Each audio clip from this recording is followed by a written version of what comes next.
Hi all, welcome to our channel turning PSC. അപ്പം നമ്മളിന്ന് മറ്റൊരു ക്വസ്റ്റ്യൻ പേപ്പർ ഡിസ്കഷനുമായിട്ട് വന്നിരിക്കുന്നത്. നമുക്ക് സ്റ്റാർട്ട് ചെയ്യാം. വേദാധികാര നിരൂപണം ആരുടെ കൃതിയാണ്? വേദാധികാര നിരൂപണം ചട്ടമ്പി സ്വാമികളുടെ കൃതിയാണ്. വേദാധികാര നിരൂപണം ചട്ടമ്പി സ്വാമികളുടെ കൃതിയാണ്. ഇന്ത്യയിൽ നിലവിലിരുന്ന ഏത് സംവിധാനത്തിന് പകരമാണ് നീതി ആയോഗ് നിലവിൽ വന്നത്? ഏതാണ്? പ്ലാനിംഗ് കമ്മീഷൻ അല്ലേ? പ്ലാനിംഗ് കമ്മീഷന് പകരമാണ് നീതി ആയോഗ് നിലവിൽ വന്നത്. 1857 ഒന്നാം സ്വാതന്ത്ര്യ സമരത്തിന് ലക്നൌവിൽ നേതൃത്വം കൊടുത്തത് ബീഗം ഹസ്രത്ത് മഹലാണ്. 1857 ഒന്നാം സ്വാതന്ത്ര്യ സമരത്തിന് ലക്നൌവിൽ നേതൃത്വം കൊടുത്തത് ബീഗം ഹസ്രത്ത് മഹൽ. താഴെ പറയുന്നവയിൽ ഏത് സംഭവമാണ് റൗലറ്റ് നിയമത്തിനെതിരായ പ്രതിഷേധവുമായി ബന്ധപ്പെട്ടത്? ഏതാണ്? ജാലിയൻ വാലാബാഗ് കൂട്ടക്കൊല. താഴെ പറയുന്നതിൽ ഏത് സംഭവമാണ് റൗലറ്റ് നിയമത്തിനെതിരായ പ്രതിഷേധവുമായി ബന്ധപ്പെട്ടതെന്ന് വെച്ചാൽ ജാലിയൻ വാലാബാഗ് കൂട്ടക്കൊല. അഹമ്മദാബാദ് തുണിമിൽ സമരത്തിന് കാരണമായ സംഭവം ഏതാണ്? അഹമ്മദാബാദ് തുണിമിൽ സമരത്തിന് കാരണമായ സംഭവമാണ് പ്ലേഗ് ബോണസ്. അഹമ്മദാബാദ് തുണിമിൽ സമരത്തിന് കാരണമായ സംഭവം പ്ലേഗ് ബോണസ്.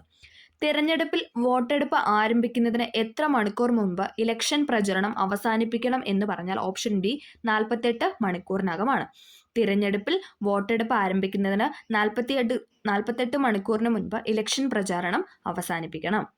സഹോദരൻ അയ്യപ്പൻ നേതൃത്വം നൽകിയ സാംസ്കാരിക പ്രസ്ഥാനമാണ് ഏതെന്ന് പറയുന്നത്? വിദ്യാപോഷിണി എന്ന് പറയുന്നത്. സഹോദരൻ അയ്യപ്പൻ നേതൃത്വം നൽകിയ സാംസ്കാരിക പ്രസ്ഥാനമാണ് വിദ്യാപോഷിണി. കേരളത്തിലെ നിയമസഭാ മണ്ഡലങ്ങളുടെ എണ്ണം 140. കേരളത്തിലെ നിയമസഭാ മണ്ഡലങ്ങളുടെ എണ്ണം 140. സ്വാതന്ത്ര്യ സമരകാലത്തെ മലയാള പത്രം സ്വദേശാഭിമാനിയുടെ ആദ്യത്തെ പത്രാധിപർ. സ്വാതന്ത്ര്യ സമരകാലത്തെ മലയാള പത്രമായ സ്വദേശാഭിമാനിയുടെ ആദ്യത്തെ പത്രാധിപരായിരുന്നു ആരെന്ന് പറയുന്നത്? CP ഗോവിന്ദം പിള്ള. സ്വദേശാഭിമാനി രാമകൃഷ്ണപിള്ള അല്ല, CP ഗോവിന്ദപിള്ളയ്ക്ക് ശേഷമാണ് സ്വദേശാഭിമാനി രാമകൃഷ്ണപിള്ള ആയത് കേട്ടോ. അതൊന്ന് ഓർത്ത് വെക്കുക. സ്വാതന്ത്ര്യ സമരകാലത്തെ മലയാള പത്രമായ സ്വദേശാഭിമാനിയുടെ ആദ്യത്തെ പത്രാധിപർ CP ഗോവിന്ദപിള്ളയാണ്. മാറുമറയ്ക്കൽ സമരം എന്ന പേരിൽ അറിയപ്പെട്ട പ്രക്ഷോഭം ഏതാണ്? മാറുമറയ്ക്കൽ സമരവുമായി ബന്ധപ്പെട്ട പ്രക്ഷോഭമാണ് ചാന്നാർ ലഹള എന്ന് പറയുന്നത്. ഓപ്ഷൻ ബി ചാന്നാർ ലഹള. താഴെ പറയുന്നവരിൽ ആരാണ് ബ്രിട്ടീഷ് ഭരണത്തിനെതിരെ പോരാടാൻ പഴശ്ശിരാജയെ സഹായിച്ചത്? ആരാണ്? തലക്കൽ ചന്തുവാണ്. ബ്രിട്ടീഷ് ഭരണത്തിനെതിരെ പോരാടാൻ പഴശ്ശിരാജയെ സഹായിച്ചത് തലക്കൽ ചന്തു. വിവരാവകാശ നിയമപ്രകാരം പൊതുജനങ്ങൾക്ക് വിവരങ്ങൾ നൽകുന്നതിൽ കാലതാമസം ഉണ്ടായാൽ ചുമതലപ്പെട്ട ഉദ്യോഗസ്ഥൻ ഓരോ ദിവസവും ഒടുക്കേണ്ട പിഴ എന്ന് പറയുന്നത് 250 രൂപയാണ്. 250 രൂപ. വിവരാവകാശ നിയമപ്രകാരം പൊതുജനങ്ങൾക്ക് വിവരങ്ങൾ നൽകുന്നതിൽ കാലതാമസം ഉണ്ടായാൽ ചുമതലപ്പെട്ട ഉദ്യോഗസ്ഥൻ ഓരോ ദിവസവും ഒടുക്കേണ്ട പിഴ 250 രൂപയാണ്. രാജ്യസഭയിലെ അംഗങ്ങളെ തിരഞ്ഞെടുക്കുന്നത് സംസ്ഥാന നിയമസഭകളിലെ തിരഞ്ഞെടുക്കപ്പെട്ട അംഗങ്ങളാണ്. സംസ്ഥാന നിയമസഭകളിലെ തിരഞ്ഞെടുക്കപ്പെട്ട അംഗങ്ങളാണ് രാജ്യസഭയിലെ അംഗങ്ങളെ തിരഞ്ഞെടുക്കുന്നത്. സൈമൺ കമ്മീഷനെതിരെ നടന്ന പ്രകടനത്തിൽ ഉണ്ടായ ലാത്തി ചാർജിൽ പരിക്കേറ്റതിനെ തുടർന്ന് മരണമടഞ്ഞ ദേശസ്നേഹിയാണ് ആരെന്ന് പറയുന്നത്? ലാലാ ലജ്പത് റായ്. സൈമൺ കമ്മീഷനെതിരെ നടന്ന പ്രകടനത്തിലുണ്ടായ ലാത്തി ചാർജിൽ പരിക്കേറ്റതിനെ തുടർന്ന് മരണമടഞ്ഞ ദേശസ്നേഹിയാണ് ലാലാ ലജ്പത് റായ്. താഴെ പറയുന്നതിൽ ആരെയാണ് ഇംപീച്ച്മെന്റ് എന്ന പ്രക്രിയയിലൂടെ അധികാര സ്ഥാനത്ത് നിന്നും പുറത്താക്കാൻ കഴിയുക എന്നാണ് ചോദിച്ചിരിക്കുന്നത്. ആരെയാണ്? ഓപ്ഷൻ ഡി രാഷ്ട്രപതിനെയാണ്, പ്രസിഡന്റിനെയാണ് ഇംപീച്ച്മെന്റ് എന്ന പ്രക്രിയയിലൂടെ അധികാര സ്ഥാനത്ത് നിന്നും പുറത്താക്കാൻ കഴിയുക. ഭഗത് സിംഗ് സ്മാരകമായ ഭഗത് സിംഗ് ചൗക്ക് സ്ഥിതി ചെയ്യുന്ന നഗരം ഏതാണ്? ലാഹോറാണ്. ഭഗത് സിംഗ് സ്മാരകമായ ഭഗത് സിംഗ് ചൗക്ക് സ്ഥിതി ചെയ്യുന്ന നഗരം ലാഹോറാണ്. ലാഹോർ. പ്രാഥമിക വിദ്യാഭ്യാസം മൗലിക അവകാശമായി മാറിയത് എത്രാമത്തെ ഭരണഘടനാ ഭേദഗതിയിലൂടെയാണ്? ഏതാണ്? 2002 86 ഭരണഘടനാ ഭേദഗതി മൂലമാണ് പ്രാഥമിക വിദ്യാഭ്യാസം മൗലിക അവകാശമായി മാറിയത്. എത്ര വയസ്സ് വരെയാണ്? 6 വയസ്സ് മുതൽ 14 വയസ്സ് വരെയുള്ള കുട്ടികൾക്കാണ് അല്ലേ പ്രാഥമിക വിദ്യാഭ്യാസം എന്ന് പറയുന്നത് മൗലിക അവകാശമായി മാറിയത്. 2002 86 ഭരണഘടനാ ഭേദഗതി. ഏതാണ് ആർട്ടിക്കിൾ? കൂട്ടിച്ചേർത്തൊരു ആർട്ടിക്കിൾ കൂട്ടിച്ചേർത്തായിരുന്നു അല്ലേ? 21A ആണ്. 21A ആണ് കൂട്ടിച്ചേർത്ത ആർട്ടിക്കിൾ എന്ന് പറയുന്നത്. അതും കൂടെ ഒന്ന് ഓർത്ത് വെക്കുക. അടുത്തത്, താഷ്കന്റ് പ്രഖ്യാപനം ഒപ്പുവെച്ചത് എന്തിനു വേണ്ടി എന്നാണ് ചോദിക്കുന്നത്. എന്തിനു വേണ്ടിയിട്ടാണ്? ഇന്ത്യ പാകിസ്ഥാൻ യുദ്ധം പരിഹരിക്കുന്നതിന് വേണ്ടിയിട്ടായിരുന്നു താഷ്കന്റ് പ്രഖ്യാപനം ഒപ്പുവെച്ചത്. ഇന്ത്യ പാകിസ്ഥാൻ യുദ്ധം പരിഹരിക്കുന്നതിന് വേണ്ടിയായിരുന്നു. 1991 ഇന്ത്യയിൽ നടപ്പിലാക്കിയ സാമ്പത്തിക പരിഷ്കാരങ്ങളുമായി ബന്ധപ്പെട്ട് താഴെ പറയുന്ന ഏതെല്ലാം കാര്യങ്ങളാണ് ശരിയായിട്ടുള്ളത്? ഓപ്ഷൻ എ ആണ്, 1ഉം 2ഉം ആണ് ഇവിടെ ശരിയായിട്ട് കൊടുത്തിരിക്കുന്നത്. ഉദാരവൽക്കരണ നയം വ്യവസായ ലൈസൻസിങ്ങിന് ഭൂരിഭാഗം ഉൽപ്പന്നങ്ങൾക്കും ഒഴിവാക്കി. സ്വകാര്യവൽക്കരണ നയം ഗവൺമെന്റ് ഉടമസ്ഥത സ്വകാര്യ മേഖലയ്ക്ക് കൈമാറുന്നതാണ്. 1991 ഇന്ത്യയിൽ നടപ്പിലാക്കിയ സാമ്പത്തിക പരിഷ്കാരങ്ങളുമായി ബന്ധപ്പെട്ട പ്രസ്താവനയാണ്. ഉദാരവൽക്കരണ നയം വ്യവസായ ലൈസൻസിങ്ങിന് ഭൂരിഭാഗം ഉൽപ്പന്നങ്ങളും ഒഴിവാക്കി. അതോടൊപ്പം എന്താണ്? സ്വകാര്യവൽക്കരണ നയം ഗവൺമെന്റ് ഉടമസ്ഥത സ്വകാര്യ മേഖലയ്ക്ക് കൈമാറുന്നതാണെന്നാണ് പറയുന്നത്. കൂട്ടത്തിൽ ചേരാത്തത് ഏതാണെന്നാണ് ചോദിച്ചിരിക്കുന്നത്. ഇവിടെ ഓപ്ഷൻ ഡി ആണ് കൂട്ടത്തിൽ ചേരാത്തതായിട്ട് കൊടുത്തത്. ഇന്ത്യയിലെ ഗ്രാമീണ മേഖലയിലുള്ള എല്ലാ ധനകാര്യ പ്രവർത്തനങ്ങളെയും ഏകോപിപ്പിക്കുന്ന ബാങ്കാണ് ഏതെന്ന് പറയുന്നത്? ദേശീയ ഗ്രാമീണ വികസന ബാങ്ക് അഥവാ നബാർഡ് എന്ന് പറയും. ഇന്ത്യയിലെ ഗ്രാമീണ മേഖലയിലുള്ള എല്ലാ ധനകാര്യ പ്രവർത്തനങ്ങളെയും ഏകോപിപ്പിക്കുന്ന ബാങ്കാണ് ദേശീയ ഗ്രാമീണ വികസന ബാങ്ക് അല്ലെങ്കിൽ നബാർഡ്. ഏത് സംവിധാനത്തിന്റെ പിൻഗാമിയായാണ് 1995 ലോക വ്യാപാര സംഘടന നിലവിൽ വന്നത്? WTO നിലവിൽ വന്നത് ഏത് സംവിധാനത്തിന് പിൻഗാമി ആയിട്ടാണെന്നാണ് ചോദിക്കുന്നത്. ഏതാണ്? ഗാട്ടിന്റെ പിൻഗാമി ആയിട്ടാണ്. ഗാട്ട്. ഓക്കെ, അത് ഇമ്പോർട്ടൻ്റ് ആണ്, പഠിച്ചു വയ്ക്കുക. അടിയന്തരാവസ്ഥ കാലത്ത് ഇന്ത്യയുടെ പ്രസിഡന്റ് ആരായിരുന്നു എന്നാണ് ചോദിക്കുന്നത്. ആരായിരുന്നു? ഓപ്ഷൻ സി ഫക്രുദ്ദീൻ അലി അഹമ്മദ് ആണ്. ഫക്രുദ്ദീൻ അലി അഹമ്മദ് ആണ് അടിയന്തരാവസ്ഥ കാലത്ത് ഇന്ത്യയുടെ പ്രസിഡന്റ് എന്ന് പറയുന്നത്. ഇന്ത്യയുടെ കയറ്റുമതി കൂടുതലും ഏത് രാജ്യത്തേക്കാണ്? ഇന്ത്യയുടെ കയറ്റുമതി കൂടുതലും അമേരിക്കയിലായിട്ടാണ്. ഓപ്ഷൻ ബി അമേരിക്കയിലേക്കാണ് ഇന്ത്യയുടെ കയറ്റുമതി കൂടുതലും. ഏത് രാജ്യത്തേക്കാണെന്ന് ചോദിച്ചാൽ അമേരിക്കയിലേക്കാണ്. ഓക്കെ, അടുത്തത് ഇന്ത്യയുടെ ധരാതലീയ ഭൂപടങ്ങൾ നിർമ്മിക്കുന്ന ഔദ്യോഗിക ഏജൻസിയായ സർവേ ഓഫ് ഇന്ത്യയുടെ ആസ്ഥാനമാണ് ചോദിച്ചിരിക്കുന്നത്. എവിടെയാണ്? ഡെറാഡൂണിലാണ്. ഓപ്ഷൻ ബി ഡെറാഡൂൺ ആണ്. ഇന്ത്യയുടെ ധരാതലീയ ഭൂപടങ്ങൾ നിർമ്മിക്കുന്ന ഔദ്യോഗിക ഏജൻസിയായ സർവേ ഓഫ് ഇന്ത്യയുടെ ആസ്ഥാനം ഡെറാഡൂൺ. പ്രകൃതിയിലെ ബോൺസായി എന്ന് വിശേഷിപ്പിക്കപ്പെടുന്ന വനങ്ങൾ ഏതാണ്? പ്രകൃതിയിലെ ബോൺസായി എന്ന് വിശേഷിപ്പിക്കപ്പെടുന്ന വനങ്ങളാണ് പർവ്വത മിത ശീതോഷ്ണ ചോലവനങ്ങൾ. പർവ്വതമിത ശീതോഷ്ണ ചോലവനങ്ങളെയാണ് പ്രകൃതിയിലെ ബോൺസായി എന്ന് വിശേഷിക്കപ്പെടുന്നത്. ഒന്നും കൂടെ പറയാം. പ്രകൃതിയിലെ ബോൺസായി എന്ന് വിശേഷിക്കപ്പെടുന്ന വനങ്ങളാണ് പർവ്വത മിത ശീതോഷ്ണ ചോലവനങ്ങൾ. ഇന്ത്യയിൽ ആദ്യമായി ഒരു സസ്യത്തിന്റെ സംരക്ഷണാർത്ഥം സ്ഥാപിച്ച ദേശീയ ഉദ്യാനമാണ് ചോദിക്കുന്നത്. ഏതാണ്? കുറിഞ്ഞിമലയാണ്. ഇന്ത്യയിൽ ആദ്യമായി ഒരു സസ്യത്തിന്റെ സംരക്ഷണാർത്ഥം സ്ഥാപിച്ച ദേശീയോദ്യാനം കുറിഞ്ഞിമല. ഞാറ്റുവേല ആരംഭിക്കുന്ന കാർഷിക മാസമാണ് ഏതെന്ന് പറയുന്നത്? മേടം 1. ഞാറ്റുവേല ആരംഭിക്കുന്ന കാർഷിക മാസമാണ് മേടം 1. നാണ്യവിളയായ റബ്ബർ കൃഷിക്ക് അനുയോജ്യമായ മണ്ണ് ഏതാണ്? നാണ്യവിളയായ റബ്ബർ കൃഷിക്ക് അനുയോജ്യമായ മണ്ണാണ് ലാറ്ററൈറ്റ് മണ്ണെന്ന് പറയുന്നത്.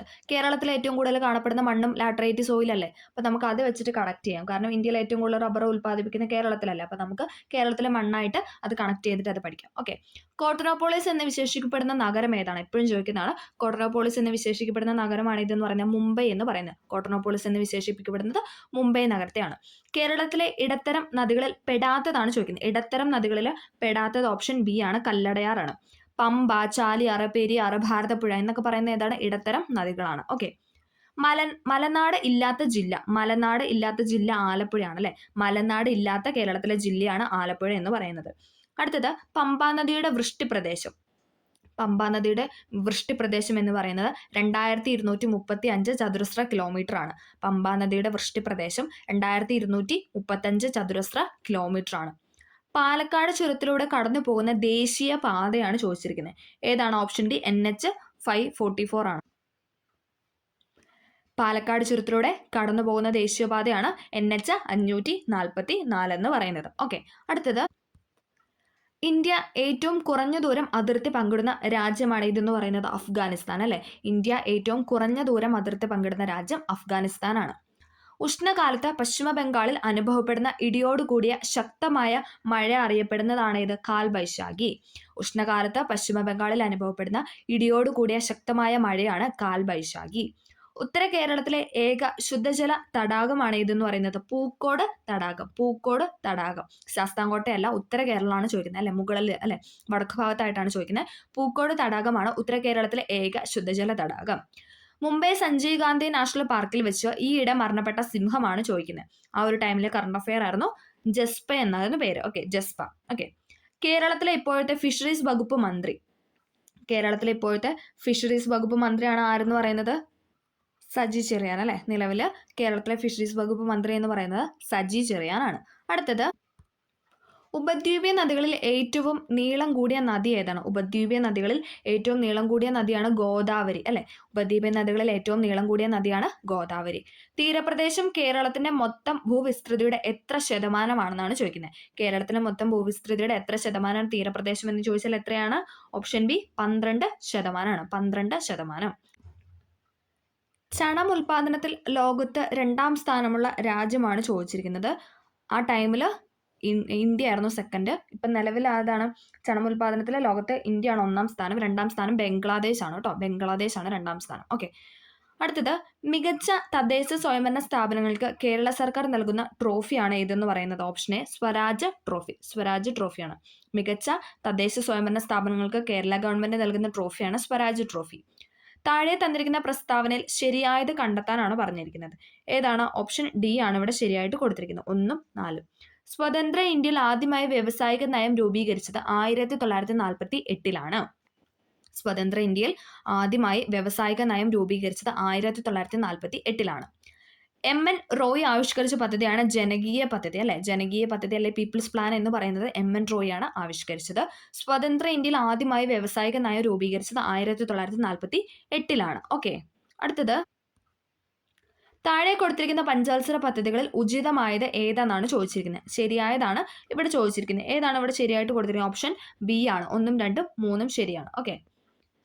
5ാം പഞ്ചവത്സര പദ്ധതി 1974 മുതൽ 79 കാലയളവിൽ ദാരിദ്ര്യ നിർമ്മാർജ്ജനത്തിന് പ്രാധാന്യം നൽകി അല്ലെ. നമുക്കറിയാം 5ാമത്തെ പദ്ധതി എന്തായിരുന്നു? ദാരിദ്ര്യ നിർമ്മാർജ്ജനമായിരുന്നു അല്ലെ. 1974 മുതൽ 79 വരെ. 7ാം പഞ്ചവത്സര പദ്ധതി 1985 മുതൽ 1990 കാലയളവിൽ ആധുനികവൽക്കരണം തൊഴിലവസരങ്ങളുടെ വർധനവിന് പ്രാധാന്യം കൊടുത്തു എന്നാണ് പറയുന്നത്. അതും ശരിയാണ്. 10ാം പഞ്ചവത്സര പദ്ധതി 2002 മുതൽ 2007 കാലയളവിൽ മൂലധന നിക്ഷേപം വർദ്ധിപ്പിക്കുകയായിരുന്നു ലക്ഷ്യമെന്ന് പറയുന്നത്. ഓക്കെ. അപ്പോൾ 3 പദ്ധതി നമുക്ക് കറക്റ്റായിട്ട് പഠിക്കാം. 5ാം പഞ്ചവത്സര പദ്ധതി 1974 മുതൽ 79 കാലയളവിൽ ദാരിദ്ര്യ നിർമ്മാർജ്ജനത്തിന് പ്രാധാന്യം നൽകി. 7ാം പഞ്ചവത്സര പദ്ധതി 1985 മുതൽ 1990 കാലയളവിൽ ആധുനികവൽക്കരണം തൊഴിലവസരങ്ങളുടെ വർധനവിന് പ്രാധാന്യം കൊടുത്തു. 10ാം പഞ്ചവത്സര പദ്ധതി 2002 മുതൽ 2007 കാലയളവിൽ മൂലധന നിക്ഷേപം വർദ്ധിപ്പിക്കുകയായിരുന്നു ലക്ഷ്യമെന്ന് പറയുന്നത്. ഓക്കെ. ലിക്വിഡ് പാർട്ടി ഏത് രാജ്യത്തെ രാഷ്ട്രീയ പാർട്ടിയാണെന്നാണ് ചോദിക്കുന്നത്. ഏതാണ്? ഓപ്ഷൻ ഡി ഇസ്രായേലാണ്. ഇസ്രായേൽ ഇമ്പോർട്ടൻ്റ് ആണ്. ലിക്വിഡ് പാർട്ടി ഏത് രാജ്യത്തെ രാഷ്ട്രീയ പാർട്ടിയാണെന്ന് വെച്ചാൽ ഇസ്രായേലാണ്. പ്രഭു സഭ എന്നറിയപ്പെടുന്നത് ഏതു രാജ്യത്തെ സഭയാണ്? ഏതാണ്? ഓപ്ഷൻ സി ഇംഗ്ലണ്ട് ആണ്. പ്രഭു സഭ എന്നറിയപ്പെടുന്നത് ഇംഗ്ലണ്ടിലെ സഭയാണ്. ഇംഗ്ലണ്ടിലെ സഭയാണ് പ്രഭു സഭ. ദേശീയ മനുഷ്യാവകാശ കമ്മീഷൻ എന്നത് എന്താണെന്നാണ് ചോദിക്കുന്നത്. എന്താണ്? ഓപ്ഷൻ ഡി ഒരു ചെയർപേഴ്സൺ, 5 മുഴുവൻ സമയ അംഗങ്ങൾ, 7 ഡീംഡ് അംഗങ്ങൾ എന്നാണ് പറയുന്നത്. ഓക്കെ. ഒരു ചെയർപേഴ്സൺ, 5 മുഴുവൻ സമയ അംഗങ്ങളും 7 ഡീംഡ് അംഗങ്ങളും. ഓക്കെ. ആരുടെ നോവലാണ് വല്ലി? വല്ലി എന്ന് പറയുന്നത് ഷീല ടോമിയുടെ നോവലാണ്. വല്ലി എന്നത് ഷീല ടോമിയുടെ നോവലാണ്. റിപ്പീറ്റ് ചെയ്ത് ചോദിക്കുന്നതാണ്. 68ാമത് നെഹ്റു ട്രോഫി വള്ളംകളി വിജയ് ആരാണ്? 68ാമത് നെഹ്റു ട്രോഫി വള്ളംകളി വിജയ് എന്ന് പറയുന്നത് കാട്ടിൽ മേക്കതിലായിരുന്നു. ആ ടൈമിലെ കറണ്ട് അഫെയർ ആണ്. കാട്ടിൽ മേക്കതിലായിരുന്നു 68ാമത് നെഹ്റു ട്രോഫി വള്ളംകളി വിജയ്. പോലീസ് സേനയിൽ ട്രാൻസ്ജെൻഡറുകൾക്ക് സംവരണം ഏർപ്പെടുത്തിയ സംസ്ഥാനമാണ് ഇതെന്ന് പറയുന്നത് മഹാരാഷ്ട്ര. ഇമ്പോർട്ടൻ്റ് ആണ്. പോലീസ് സേനയിൽ ട്രാൻസ്ജെൻഡറുകൾക്ക് സംവരണം ഏർപ്പെടുത്തിയ സ്റ്റേറ്റ് ആണ് മഹാരാഷ്ട്ര. പോലീസ് സേനയിൽ ട്രാൻസ്ജെൻഡറുകൾക്ക് സംവരണം ഏർപ്പെടുത്തിയ സംസ്ഥാനം മഹാരാഷ്ട്രയാണ്. ശരിയായത് കണ്ടെത്തുക എന്നാണ് പറഞ്ഞിരിക്കുന്നത്. ഇവിടെ ശരിയായിട്ട് കൊടുത്തിരിക്കുന്നത് ഏതാണ്? പോലീസ് സേനയിൽ ട്രാൻസ്ജെൻഡറുകൾക്ക് സംവരണം ഏർപ്പെടുത്തിയ സംസ്ഥാനമാണ് ഏതെന്ന് പറയുന്നത് കർണാടക. പോലീസ് സേനയിൽ ട്രാൻസ്ജെൻഡറുകൾ സംവരണം ഏർപ്പെടുത്തിയ സംസ്ഥാനമാണ് കർണാടക. ഇമ്പോർട്ടൻ്റ് ആണ്. പോലീസ് സേനയിൽ ട്രാൻസ്ജെൻഡറുകൾക്ക് സംവരണം ഏർപ്പെടുത്തിയ സ്റ്റേറ്റ് ആണ് കർണാടക. ശരിയായത് കണ്ടെത്തുക എന്നാണ് പറഞ്ഞിരിക്കുന്നത്. ഇവിടെ ശരിയായിട്ട് കൊടുത്തിരിക്കുന്ന ഓപ്ഷൻ ബി ആണ്. 1ഉം 3ഉം 4ഉം. ഓക്കെ. 1ഉം 3ഉം 4. Jimmy George volleyball, Bobby Aloysius high jump, Chitra K Soman എന്ന് പറയുന്നത് അത്ലറ്റ് ആണ്. ഓക്കെ. ജിമ്മി ജോർജ് വോളിബോൾ കളിക്കാരനാണ്. ബോബി അലോഷ്യസ് ഹൈ ജമ്പുകാരനാണ്. ചിത്ര കെ സോമൻ എന്ന് പറയുന്ന അത്ലറ്റ് ആണ്. ഓക്കെ. കപടഫലങ്ങളിൽ ഉൾപ്പെടാത്ത ഫലമാണ് ഏതെന്ന് പറയുന്നത് ഓപ്ഷൻ ബി മാങ്ങ എന്ന് പറയുന്നത്. കപടഫലങ്ങളിൽ ഉൾപ്പെടാത്ത ഫലമാണ് മാങ്ങ. ഒരു ആഹാര ശൃംഖലയിൽ ആദ്യ ഉപഭോക്താവ് ആവാൻ കഴിയാത്ത ജീവി വർഗമാണ് ചോദിക്കുന്നത്. ഏതാണ്? മാംസഭുക്കാണ് അല്ലെ. ഒരു ആഹാര ശൃംഖലയിൽ ആദ്യത്തെ ഉപഭോക്താവ് ആവാൻ കഴിയാത്ത ജീവിവർഗമാണ് മാംസഭുക്ക്. ഭക്ഷണത്തിലൂടെ അല്ലാതെ മനുഷ്യന് ലഭിക്കുന്ന ജീവകം ഏതാണെന്നാണ് ചോദിക്കുന്നത്. ഏതാണ്? Option D vitamin D. അത് നമുക്ക് എങ്ങനെയാണ് കിട്ടുന്നത്? അത് നമുക്ക് സൂര്യപ്രകാശം മുഖേന നമ്മുടെ സ്കിന്നിൽ പ്രൊഡ്യൂസ് ആവുന്നതാണ് അല്ലേ. സൺഷൈൻ വിറ്റാമിൻ എന്ന് അറിയപ്പെടുന്ന വിറ്റാമിൻ ഡി എന്നത് നമുക്ക് ഭക്ഷണത്തിലൂടെ ലഭിക്കുന്ന വിറ്റാമിൻ അല്ല. ഓക്കെ. മനുഷ്യരിൽ അവസാനം മുളച്ചു വരുന്ന പല്ല് ഏതാണ്? അവസാനം ലാസ്റ്റ് വരുന്ന പല്ലാണ് ചർവണകം എന്ന് പറയുന്നത്. മനുഷ്യരിൽ അവസാനം മുളച്ചു വരുന്ന പല്ലാണ് ചർവണകം. വംശനാശ ഭീഷണി നേരിട്ട നീലഗിരി താറ് സംരക്ഷിക്കപ്പെട്ട നാഷണൽ പാർക്ക് ഏതാണെന്നാണ് ചോദിക്കുന്നത്. ഏതാണ്? ഇരവികുളം നാഷണൽ പാർക്കാണ്. വംശനാശ ഭീഷണി നേരിട്ട നീലഗിരി താറ് സംരക്ഷിക്കപ്പെട്ട നാഷണൽ പാർക്ക് ഇരവികുളം. താഴെ കൊടുത്ത ജീവികളിൽ ബി കോംപ്ലക്സ് ഗ്രൂപ്പിൽ പെടാത്ത ജീവകം ഏതാണെന്നാണ് ചോദിക്കുന്നത്. താഴെ കൊടുത്ത ജീവകങ്ങളിൽ ബി കോംപ്ലക്സ് ഗ്രൂപ്പിൽ പെടാത്ത ജീവകം എന്ന് പറയുന്നത് ഓപ്ഷൻ എ ടോക്കോഫിറോൾ ആണ്. ടോക്കോഫിറോൾ എന്ന് പറയുന്ന വൈറ്റമിൻ ഇ ആണ്. ഓക്കെ, വൈറ്റമിൻ ഇ ആണ്. ഓക്കെ. തയാമിൻ, നിയാസിൻ, റൈബോഫ്ലാവിൻ എന്നൊക്കെ പറയുന്നത് ബി കോംപ്ലക്സിൽ ഉൾപ്പെടുന്നതാണ്. ഓക്കെ. തയാമിൻ, നിയാസിൻ, റൈബോഫ്ലാവിൻ എന്ന് പറയുന്നത് ബി കോംപ്ലക്സിൽ ഉൾപ്പെടുന്നതാണ്. മണ്ണ് പരിശോധനയിൽ ഹൈഡ്രജൻ പെറോക്സൈഡ് ഉപയോഗിക്കുന്നത് മണ്ണിന്റെ ഏത് ഗുണം പരിശോധിക്കാനാണെന്നാണ് ചോദിക്കുന്നത്. ഏതാണ്? മണ്ണിലെ ജൈവാംശം പരിശോധിക്കുന്നതിന് വേണ്ടിയിട്ടാണ്. മണ്ണിലെ ജൈവാംശം പരിശോധിക്കുന്നതിന് വേണ്ടിയിട്ടാണ് മണ്ണ് പരിശോധനയിൽ ഹൈഡ്രജൻ പെറോക്സൈഡ് ഉപയോഗിക്കുന്നത്. ഒരു വസ്തു എല്ലാ നിറങ്ങളും പ്രതിഫലിക്കുന്നുവെങ്കിൽ ആ വസ്തുവിൻ്റെ നിറം ഏതായിരിക്കും എന്നാണ് ചോദിക്കുന്നത്. ഏതാണ്? ഓപ്ഷൻ ബി വെളുപ്പാണ്. ഒരു വസ്തു എല്ലാ നിറങ്ങളും പ്രതിഫലിപ്പിക്കുന്നുവെങ്കിൽ ആ വസ്തുവിൻ്റെ നിറം എന്നത് വെളുപ്പായിരിക്കും. നിർമ്മാണ വേളയിൽ ചൂടായ അവസ്ഥയിൽ മൃദുവായിരിക്കുകയും എന്നാൽ തണുപ്പിക്കുമ്പോൾ സ്ഥിരമായി ദൃഢമാവുകയും ചെയ്യുന്ന പ്ലാസ്റ്റിക്കിനെ പറയുന്ന പേരാണ് ഏതെന്ന് പറഞ്ഞാൽ തെർമോ സെറ്റിംഗ് പ്ലാസ്റ്റിക്. ആ പേര് തന്നെയാണ് സെറ്റായി പോകും അല്ലേ. നമ്മുടെ തവയുടെ ഒക്കെ പിടി കണ്ടിട്ടില്ല, അതൊക്കെ നമുക്ക് ചൂടായി കഴിഞ്ഞാൽ അതങ്ങനെ സെറ്റായി പോകും അല്ലേ. അങ്ങനെ നമുക്ക് ചൂടടുപ്പിച്ച് കഴിഞ്ഞാൽ നമുക്കറിയാം. അപ്പം അതെന്നൊക്കെ പറയുന്ന തെർമോ സെറ്റിംഗ് പ്ലാസ്റ്റിക്കിന് എക്സാമ്പിളാണ്. ഓക്കെ. നിർമ്മാണ വേളയിൽ ചൂടായ അവസ്ഥയിൽ മൃദുവായിരിക്കുകയും എന്നാൽ തണുപ്പിക്കുമ്പോൾ സ്ഥിരമായി ദൃഢമാവുകയും ചെയ്യുന്ന പ്ലാസ്റ്റിക്കാണ് തെർമോ സെറ്റിംഗ് പ്ലാസ്റ്റിക് എന്ന് പറയുന്നത്. വ്യത്യസ്ത മണ്ണിനങ്ങളുടെ പി എച്ച് മൂല്യം തന്നിരിക്കുന്നു. ഏത് മണ്ണിനാണ് കുമ്മായം ചേർക്കേണ്ടതെന്നാണ് ചോദിച്ചിരിക്കുന്നത്. ഏതാണ്? ഓപ്ഷൻ ഡി ആണ്. കാരണം ബാക്കി നോക്കിക്കേ, 7, 8, 9 തന്നിരിക്കുന്നത്. അതെല്ലാം എന്താണ്? അതെല്ലാം ആൽക്കലി സ്വഭാവങ്ങളാണ് അല്ലേ. അസിഡിക് സ്വഭാവമുള്ളത് 5ആണ്. അതായത് പി എച്ച് മൂല്യം 7 താഴെ ഉള്ളത് ഇവിടെ 5 തന്നിരിക്കുന്നത്. അപ്പോൾ അതാണ് ഉത്തരം എന്ന് പറയുന്നത്. സമതല ദർപ്പണം രൂപീകരിക്കുന്ന പ്രതിബിംബത്തിന്റെ സവിശേഷതകളെക്കുറിച്ച് താഴെ കൊടുത്തുള്ള പ്രസ്താവനയിൽ ശരിയായ പ്രസ്താവന ഏതാണെന്നാണ് ചോദിച്ചിരിക്കുന്നത്. ഇവിടെ ശരിയായിട്ട് കൊടുത്തിരിക്കുന്നത് ഓപ്ഷൻ സി ആണ്. 1, 2. വസ്തുവിന്റെ അതേ വലുപ്പമുള്ള പ്രതിബിംബമാണ്. നമ്മളോട് പറഞ്ഞതാണ് സമതല ദർപ്പണം. നമ്മൾ മുഖമൊക്കെ നോക്കുന്ന കണ്ണാടിയാണ് പ്ലെയിൻ മിറർ അല്ലെങ്കിൽ സമതല ദർപ്പണം എന്ന് പറയുന്നത്. നമുക്കറിയാം, നമ്മളിപ്പോൾ ഫേസ് ഒക്കെ നോക്കുന്നതിൽ നമുക്ക് ഫേസിന് വലുപ്പത്തിൽ വ്യത്യാസമുണ്ടോ? ഇല്ല അല്ലേ. വസ്തുവിന്റെ അതേ വലുപ്പമാണ് പ്രതിബിംബത്തിന്. ദർപ്പണത്തിൽ നിന്നും വസ്തുവിലേക്കും അതോടൊപ്പം വസ്തുവിൽ നിന്ന് പ്രതിബിംബത്തിലേക്കുമുള്ള ദൂരം എന്ന് പറയുന്നത് തുല്യമായിരിക്കുമെന്നാണ് പറയുന്നത്. അത് രണ്ടും ശരിയാണ്. താഴെ കൊടുത്തിരിക്കുന്നത് ശരിയായ പ്രസ്താവന ഏതാണെന്നാണ് ചോദിച്ചിരിക്കുന്നത്. ഇവിടെ ശരിയായിട്ട് കൊടുത്തിരിക്കുന്ന ഓപ്ഷൻ ബി ആണ്. 1, 2 ശരിയാണ്. ഒരു വസ്തു ഒരു തുലനസ്ഥാനത്തെ ആസ്പദമാക്കി ഇരുവശങ്ങളിലേക്കും ചലിക്കുന്നതാണ് ദോലനം അല്ലെ. നമുക്കറിയാം ഊഞ്ഞാലിന്റെ ചലനം, പിന്നെ ക്ലോക്കിലെ പെൻഡുലത്തിന്റെ ചലനം എന്നൊക്കെ പറയുന്നത് ദോലനത്തിന് എക്സാമ്പിൾ ആണ് അല്ലെ. നമുക്കറിയാം അങ്ങോട്ടും ഇങ്ങോട്ടുമാണ് അത് ആടുന്നത്. ഓക്കെ. ഒരു വസ്തു ഒരു തുലനസ്ഥാനത്തെ ആസ്പദമാക്കി ഇരുവശങ്ങളിലേക്കും ചലിക്കുന്നതിനാണ് ദോലനം എന്ന് പറയുന്നത്. സ്വന്തം അക്ഷത്തെ അടിസ്ഥാനമാക്കിയുള്ള ചലനമാണ് ഭ്രമണം അല്ലെ. നമുക്ക് ഏറ്റവും എക്സാമ്പിൾ ആയിട്ട് ഭൂമി എടുക്കാം അല്ലെ. ഭൂമി സ്വന്തം അക്ഷത്തെ അടിസ്ഥാനമാക്കി കറങ്ങുന്നതിനാണ് നമ്മൾ ഭ്രമണം എന്ന് പറയുന്നത്. ഓക്കെ. ഒരു വസ്തു ഒരു തുലന സ്ഥാനത്തെ ആസ്പദമാക്കി ഇരുവശങ്ങളിലേക്കും ചലിക്കുന്നതിന് ദോലനം എന്ന് പറയുന്നു. സ്വന്തം അക്ഷത്തെ അടിസ്ഥാനമാക്കിയുള്ള ചലനമാണ് ഭ്രമണം എന്ന് പറയുന്നത്. 2021 ജൂലൈയിൽ ജെഫ് ബെസോസ് നടത്തിയ ബഹിരാകാശ യാത്രയിൽ അദ്ദേഹത്തോടൊപ്പം യാത്ര ചെയ്ത പ്രായം കൂടിയ വ്യക്തിയുടെ പേരാണ് ചോദിക്കുന്നത്. ഏതാണ്? ഓപ്ഷൻ സി ആണ്. വാലി ഫങ്ക് ആണ്. 2021 ജൂലൈ ജെഫ് ബെസോസ് നടത്തിയ ബഹിരാകാശ യാത്രയിൽ അദ്ദേഹത്തോടൊപ്പം യാത്ര ചെയ്ത പ്രായം കൂടിയ വ്യക്തിയാണ് വാലി ഫങ്ക്. ആ സമയത്തെ കറണ്ട് അഫെയർ ആയിരുന്നു. ഓക്കെ. അടുത്തത്, ഗാനിമീഡിന്റെ അന്തരീക്ഷത്തിൽ നീരാവിയുടെ തെളിവുകൾ ബഹിരാകാശ ശാസ്ത്രജ്ഞർ കണ്ടെത്തുകയുണ്ടായി. ഗാനിമീഡ് ഏത് ഗ്രഹത്തിന്റെ ഉപഗ്രഹമാണെന്നാണ് ചോദിക്കുന്നത്. ഏതാണ്? വ്യാഴത്തിന്റെ ഉപഗ്രഹമാണ്. ഗാനിമീഡ് എന്ന് പറയുന്നത് വ്യാഴത്തിന്റെ ഉപഗ്രഹമാണ്. ഡെങ്കിപ്പനി പരത്തുന്നത് ഏത് തരം കൊതുകാണെന്നാണ് ചോദിക്കുന്നത്. എല്ലാവർക്കും അറിയാം അല്ലെ. പെൺ ഈഡിസ് കൊതുകുകളാണ് ഡെങ്കിപ്പനി പരത്തുന്നത്. ഈഡിസ് പെൺകൊതുകുകളാണ് ഡെങ്കിപ്പനി പരത്തുന്നത്. ഒറ്റപ്പെട്ടത് കണ്ടുപിടിക്കാനാണ് പറഞ്ഞിരിക്കുന്നത്. ഇവിടെ ഒറ്റപ്പെട്ടായിട്ട് കൊടുത്തിരിക്കുന്ന ഓപ്ഷൻ സി ആണ്. ഓക്കെ. Option C. മുറിവിൽ നിന്നും അധിക രക്തസ്രാവം ഉണ്ടാവുന്നത് അത് ഏത് പോഷകത്തിന്റെ കുറവ് മൂലമാണെന്നാണ് ചോദിക്കുന്നത്. ഏത് വൈറ്റമിൻ എന്നാണ് ചോദിക്കുന്നത്. ഏതാണ്? ഓപ്ഷൻ ബി വൈറ്റമിൻ കെ അല്ലെ. നമുക്ക് മുറിവുണ്ടാകുമ്പോൾ രക്തം കട്ട പിടിക്കാനായിട്ട് സഹായിക്കുന്ന വൈറ്റമിൻ ആണ് വൈറ്റമിൻ കെ എന്ന് പറയുന്നത് അല്ലെ. കോളിഫ്ലവർ, ക്യാബേജ് ഇതിൽ നിന്നൊക്കെ കിട്ടുന്നതാണ്. പിന്നെ നമ്മുടെ ശരീരം തന്നെ ഓട്ടോമാറ്റിക്കലി എന്താണ് കെ എന്ന ജീവകം പ്രൊഡ്യൂസ് ചെയ്യുന്നുണ്ട്. അപ്പം കെയുടെ അഭാവം മൂലമാണ് നമ്മുടെ എന്തെങ്കിലും ഒരു ചെറിയൊരു മുറിവ് വന്നാൽ പോലും അധികമായിട്ട് രക്തസ്രാവം ഉണ്ടാകുന്നതിന് കാരണമെന്ന് പറയുന്നത്. നാക്കോ ഏത് രോഗവുമായി ബന്ധപ്പെട്ട സംഘടനയാണെന്ന് വെച്ചാൽ NACO ഏത് രോഗവുമായി ബന്ധപ്പെട്ട സംഘടനയാണ്? ഏതാണ്? ഓപ്ഷൻ ബി എയ്ഡ്സ് ആണ്. എയ്ഡ്സ്. ഓക്കെ. താഴെ കൊടുത്തിരിക്കുന്നതിൽ ജലജന്യ രോഗം ഏതാണെന്നാണ് ചോദിച്ചിരിക്കുന്നത്. ഏതാണ് ജലജന്യ രോഗം? കോളറ അല്ലെ. ജലത്തിലൂടെ പകരുന്ന രോഗമാണ് കോളറ എന്ന് പറയുന്നത്. കണ്ണിന്റെ ഏതു ഭാഗമാണ് മാറ്റിവെക്കാൻ ആവുന്നത്? അതായത് കണ്ണിന്റെ ഏത് പാർട്ടാണ് നമ്മൾ മാറ്റിവെക്കുന്നത് എന്നാണ് ചോദിക്കുന്നത്. ഏതാണ്? കോർണിയാണ് മാറ്റിവെക്കുന്നത്.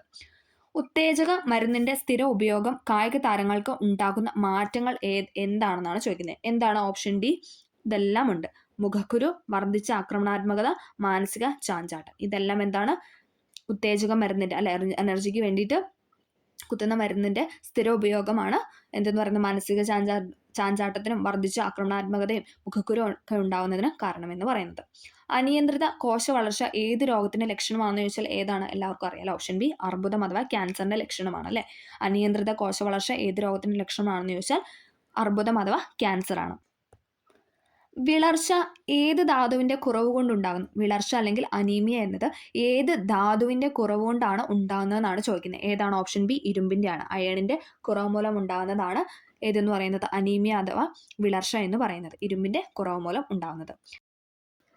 കേരളത്തിൽ സാന്ത്വന പരിചരണ നയം അഥവാ പാലിയേറ്റീവ് കെയർ പോളിസി ഏതു വർഷം നിലവിൽ വന്നു എന്ന് ചോദിച്ചാൽ ഏതാണ്? ഓപ്ഷൻ ഡി 2008 ആണ്. 2008 പാലിയേറ്റീവ് കെയർ പോളിസി നിലവിൽ വന്നത്.